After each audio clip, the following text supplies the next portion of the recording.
if the oil companies came to me and said, we want you to make a great environmental movie that talks about biofuels, and we're going to have no creative control, will you take the check? Yeah.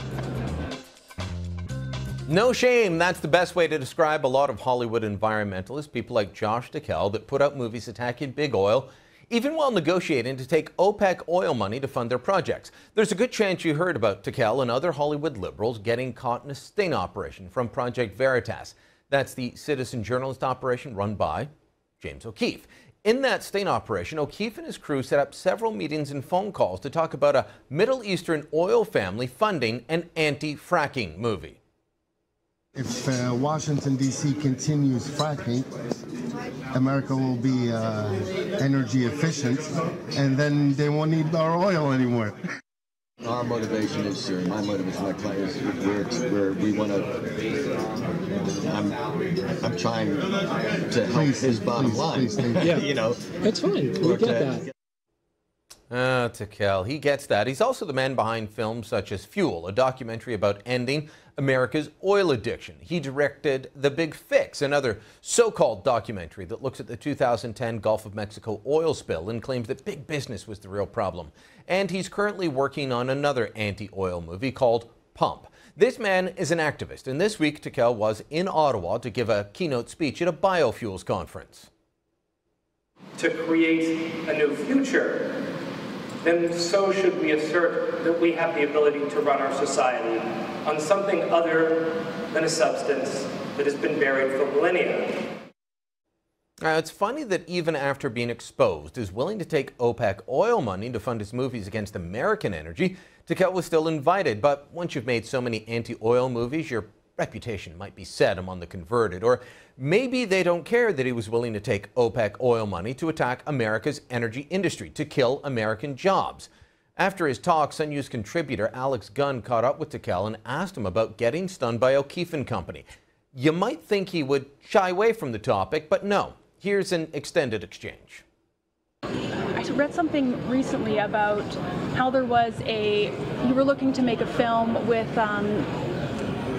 his name was James O'Keefe. He did like this undercover thing where he came to, I guess, or set up this interview where it was purported to be a individual from a foreign country, the Middle East, that was looking to back one of your films and provide OPEC, money. How did that all come about? How do you feel about how there's been some negative media pertaining to that meeting that you had? Well, I think the important thing is, as somebody with morals, I would never take money from an oil company to make a pro-oil film. I would never take money from an oil company to make a pro-fracking film. I would never take money to make a pro-Middle Eastern oil film.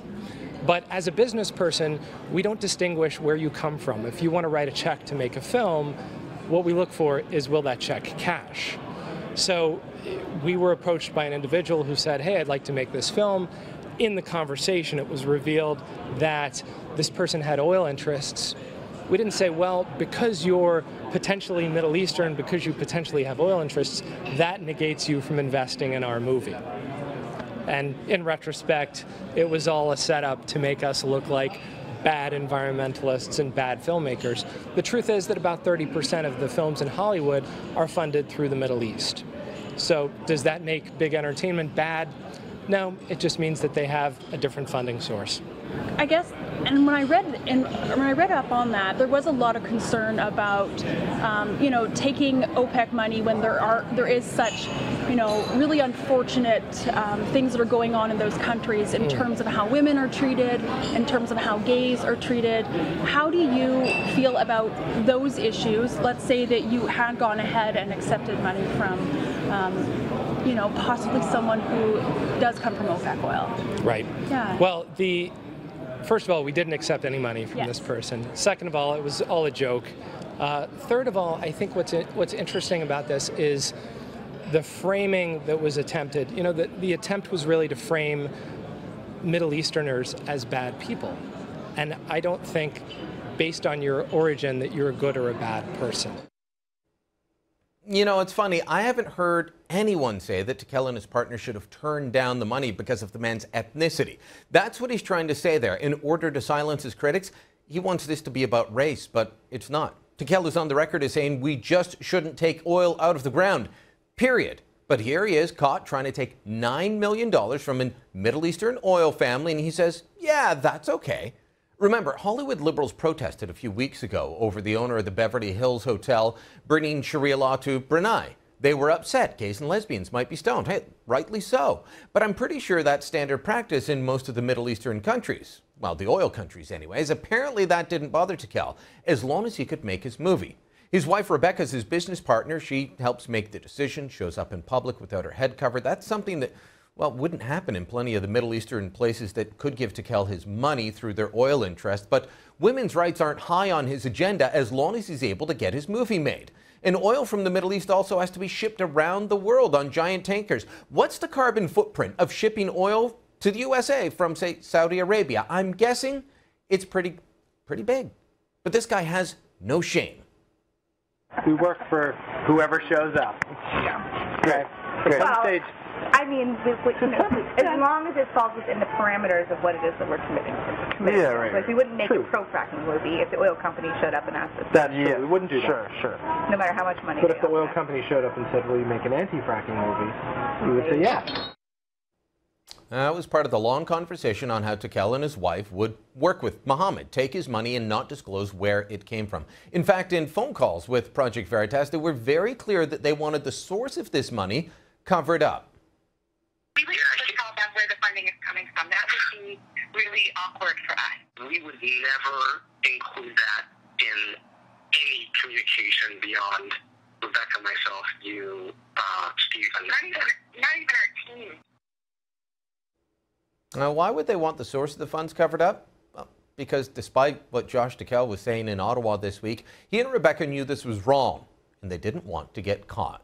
There's something more to this that should also be disturbing. More than just wanting to fund this movie, Tikel is clear that he wants to use foreign money to influence American politics. Our timeline, what we're heading toward is 2016. Why is 2016 an important year? Because every major political office in this country, somebody will be running for office everywhere across this country. So we're building to this. 2012, 2016, every 4 years. If Josh Tikel were running for office and took foreign money, he would be guilty of a crime. Instead, he's guilty of trying to deceive the American people. He's guilty of putting foreign interests, like Middle Eastern oil families worried about losing their cash cow. He's putting that ahead of the needs of American families that want good jobs or the cheap energy that comes from fracking. Most of all, Tikel and his wife Rebecca, partners like Ed Begley or Muriel Hemingway, well, they're all guilty of being big freaking hypocrites. The next time they tell you how to live or how we should change society, you know what to do. Ignore them.